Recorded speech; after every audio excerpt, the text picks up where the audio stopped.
But you see, what I didn't realize at the time and what Kevin had to learn the hard way is we were breaking an unwritten and unspoken rule of show business. And if I say it, you'll know that I'm telling you the truth. The rule is that no matter what you do in your artistic expression, you are never, ever allowed to upset. They tried to cancel the greatest comedian of our time. Netflix employees staged a walkout, Twitter went into a frenzy, and the media declared his career over. But Dave Chappelle didn't back down. The moment he stepped on stage next, everything changed. Here's what really happened. Dave Chappelle isn't just a comedian, he's a cultural force. He once turned down $50 million just to stay true to his principles. That alone speaks volumes about the man behind the microphone. So when he decided to challenge woke culture, everyone knew something monumental was about to unfold. I was the biggest Jim Carrey fan in the world. Now, I'm not going to go all into it, but Jim Carrey is talented in a way that you can't practice or rehearse. What a God-given talent. I was fascinated with him.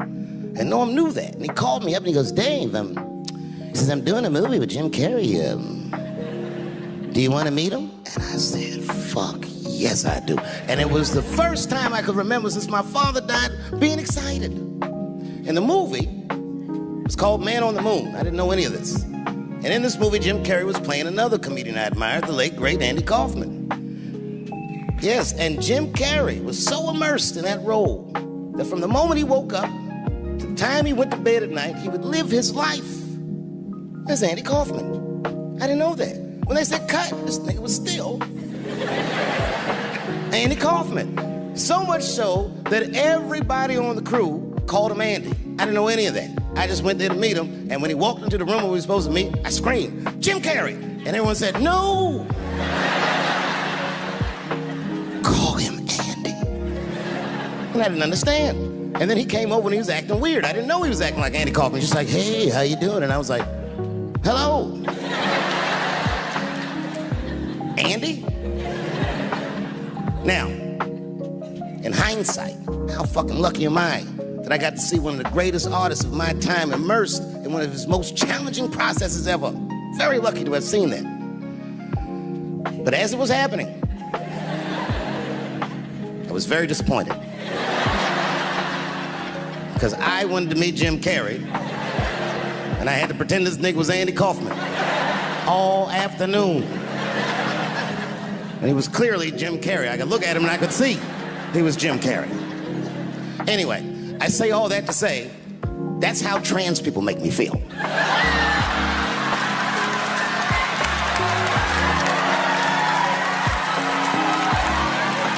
It all began with his Netflix special, The Closer. Chappelle opened with what seemed like a simple story about meeting Jim Carrey on the set of Man on the Moon. Carrey was so fully immersed in playing Andy Kaufman that he refused to break character. Chappelle, a huge Carrey fan, was excited to meet his hero, only to find himself face-to-face with Andy Kaufman instead. This story set the stage for what would soon become one of the most controversial comedy specials in recent memory. Then came the punchline that sent social media into chaos. That's how trans people make me feel. Simple words, but they struck like a lightning bolt. The impact was immediate. Netflix employees staged walkouts, activists demanded the special be pulled, and opinion pieces flooded the internet, condemning Chappelle for what they labeled hate speech. But Chappelle did the unexpected. He doubled down. In his subsequent appearances, he explained how modern society often confuses discomfort with actual harm. Just because you're offended, he said, doesn't mean you're right. This became a rallying cry for comedians who were tired of walking on eggshells.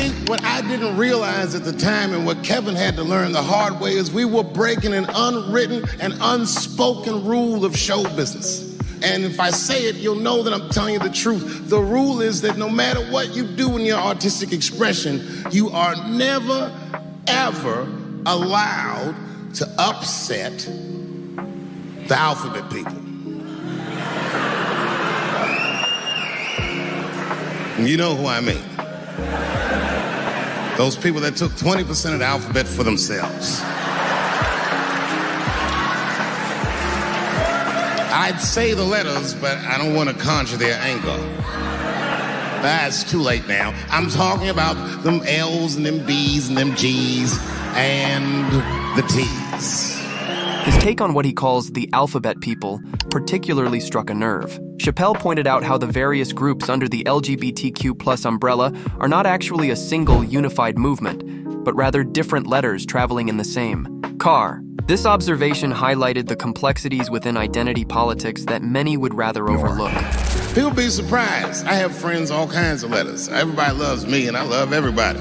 I got friends who are L's, I got friends who are B's, and I got friends who are G's. The brilliance of Chappelle's approach lies in his masterful storytelling. He doesn't just tell jokes, he crafts narratives that compel you to think. When I watch sports, I be thinking about, think about, okay, say LeBron James changed his gender. You know what I mean? Okay, can he stay in the NBA, or, because he's a woman, does he have to go to the WNBA where he will score 840 points a game? Take his bit about LeBron James hypothetically changing gender. On the surface, it might seem offensive, but if you dig deeper, you'll find genuine questions about fairness and equality that no one else dares to address in mainstream conversation. You know, you hear all those letters together all the time, LBGT, and you think it's just one big movement. It's not. All those letters are their own movement. They just travel in the same car together. And my guess is... What makes Chappelle truly unique is his ability to find humor in complexity. What does it actually mean to be equal? You know what I mean? Like, if women are actually equal to men, then there would be no WNBA, would there? You would just be good enough to play in the NBA with us. Or, here's another idea that's going to be very controversial. You could shut the fuck up. When discussing Caitlyn Jenner winning Woman of the Year, he doesn't mock her identity. Instead, he questions the irony of someone achieving in their first year what others spend entire lifetimes working toward. Jenner, whom I've met, wonderful person, Caitlyn Jenner was voted Woman of the Year. Her first year as a woman. Ain't that something? Beat every bitch in Detroit, she's better than all of you. This distinction is key to understanding his comedy. Never even had a period, ain't that something? Oh, I'd be mad as shit if I was a woman. I'd be mad if I was me. If I was in a BET Awards sitting there and they're like, and the winner for Nigger of the Year, Eminem, my man. His comparison between Rachel Dolezal and transgender individuals highlights his nuanced approach. White black bitch that's in the news all the time. Rachel Dozer. She always says that. She's a white woman, but then she dressed up like a nigga and shot her way up to the very top of blackness. And I always wanted to meet her just so I could understand. I just wanted to have dinner with her so I could just look in her eyes and call her a nigger to her face. The fuck is that bitch talking about? I identify black. That is trans talk, lady. Stop biting. Stop biting. While he may not fully understand either situation, he acknowledges the profound difference between someone who claims an identity and those who make life-altering changes to live authentically. The difference between her and a trans is I believe transgenders. I don't understand them either, but I know they mean what they say. Them niggas cut their dicks off. That's all the proof I need. I've never seen somebody just throw their dick away. Don't need it. This differentiation shows his ability to think critically while maintaining his comedic edge. Chappelle's critics often miss his deeper point. He is not attacking any particular group. He is questioning a society that demands absolute acceptance, without room for discussion or understanding. As he puts it, I don't understand all of this, but that doesn't mean I have to be angry about it. This sentiment reflects a more nuanced stance than his critics typically acknowledge. I feel bad for tees, but they're so confusing. And it's not all my fault. I feel like they need to take some responsibility for my joke. The mainstream media tried to label him as bigoted, but they missed his consistent message. Respect doesn't mean you can't joke about something. In fact, being able to laugh together might be the first step toward true understanding. This philosophy has been a constant throughout his career. from Chappelle's show to his current stand-up specials. What truly bothered woke culture was Chappelle's firm refusal to apologize. When confronted about his jokes, he simply stated, "I'm not saying these things to be mean. I'm saying them because they're funny, and if you can't see the humor, maybe the problem isn't the joke." This unapologetic stance became a model for others facing similar criticism. Because I didn't come up with this idea on my own. This idea that a person can be born in the wrong body. But they have to admit, that's a fucking hilarious predicament. It's really fucking funny. And if it happened to me, you'd laugh, wouldn't you? That wouldn't be funny if it happened to me? I think it would be. What if it did? What if I was Chinese, but born in this nigger body? That's not funny. His perspective on identity politics is especially sharp, shaped by his own experiences as a black man in America. He highlights the absurdity of hierarchical oppression, pointing out how everyone is fighting to be at the bottom. No one wants to admit that maybe we're all struggling together. This observation gets to the heart of today's social justice debates. For the rest of my life, I had to go around making that face. Hey, everybody, I'm Chinese! And everyone get mad. Stop making that face. That's offensive. What? This is how I feel inside.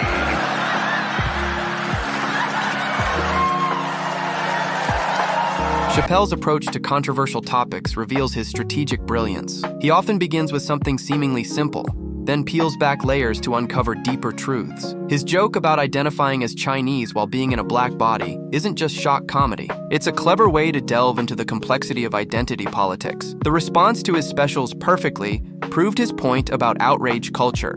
People who had never watched his comedy suddenly became experts on his intentions. Clips were taken out of context, headlines screamed about controversy, all while ignoring the nuance of his arguments, and social media erupted in predictable outrage. G's are driving that car. That makes sense to me, because there's white men in the G's. And these people are trying to get around discrimination and oppression. And you know how white dudes are. We know these roads. In fact, we built these roads.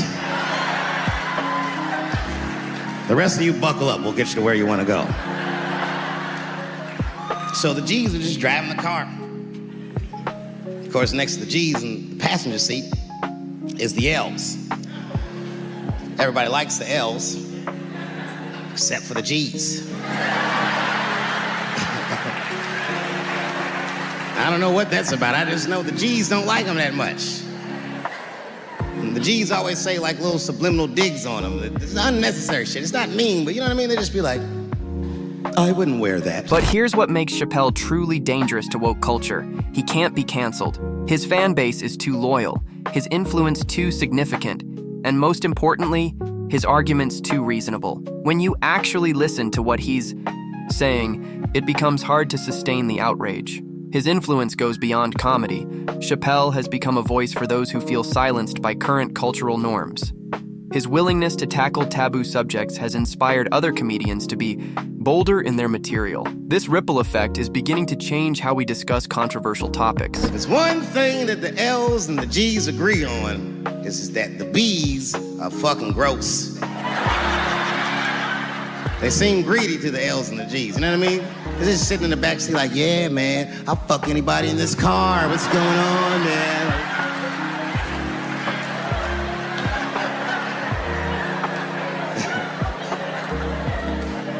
And sitting next to the B's, all the way in the back seat by themselves, looking out the window. That's the T's. Everybody in the car respects the T's, but everyone also resents the T's. It's not the T's' fault, but everyone in the car just feels like the T's are making the trip take longer.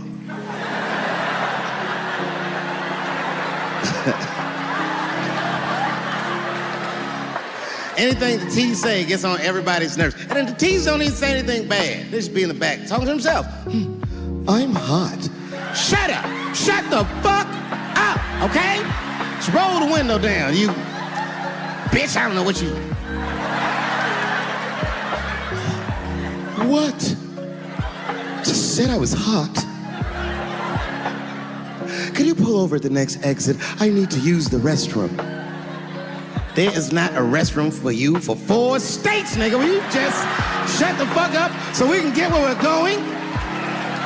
The way Chappelle handles criticism is particularly noteworthy. Instead of engaging in Twitter wars or making public apologies, he addresses his critics through his art. Each new special builds on the previous ones, creating a larger narrative about freedom of expression and the role of comedy in social discourse. His insights into corporate activism are especially sharp. Chappelle points out how companies profit from social justice movements while doing little to actually address inequality.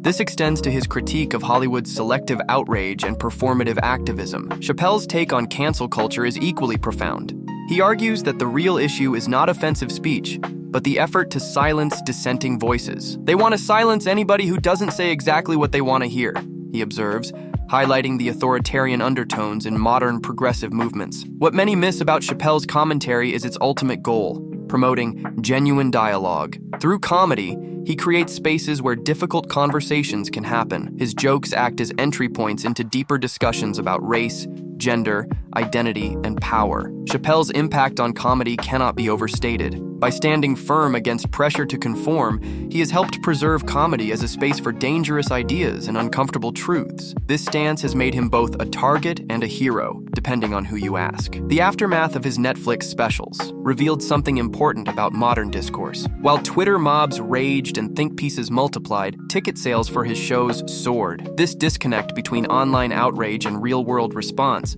exposed the limitations of cancel culture. And they've canceled people that are more powerful than me. They canceled J.K. Rowling. My God, J.K. Rowling wrote all the Harry Potter books by herself. She sold so many books, the Bible worries about her. And they canceled her because she said in an interview, and this is not exactly what she said, but effectually, she said that gender was a fact. And then the trans community got mad as shit. They started calling her a TERF. I didn't even know what the fuck that was. But I know that trans people make up words to win arguments. So I looked it up. TERF is an acronym. It stands for Trans Exclusionary Radical Feminists. This is a real thing. This is a group of women that hate transgender. They don't hate transgender women, but they look at trans women the way we blacks might look at blackface. It offends them. Like, ooh, this bitch is doing an impression of me. This brings us to perhaps Chappelle's most important contribution, showing that it is possible to address sensitive topics with both humor and insight.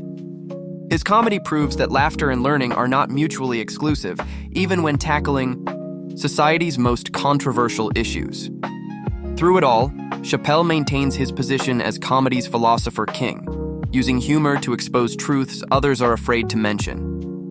His battle with woke culture isn't just about telling jokes. It's about preserving the right to think and speak freely in an increasingly restrictive social environment. If you enjoyed watching Dave Chappelle expose the absurdity of woke culture, hit that subscribe button and ring the bell. We bring you more unfiltered truth from comedians who dare to speak their minds. See you in the next video.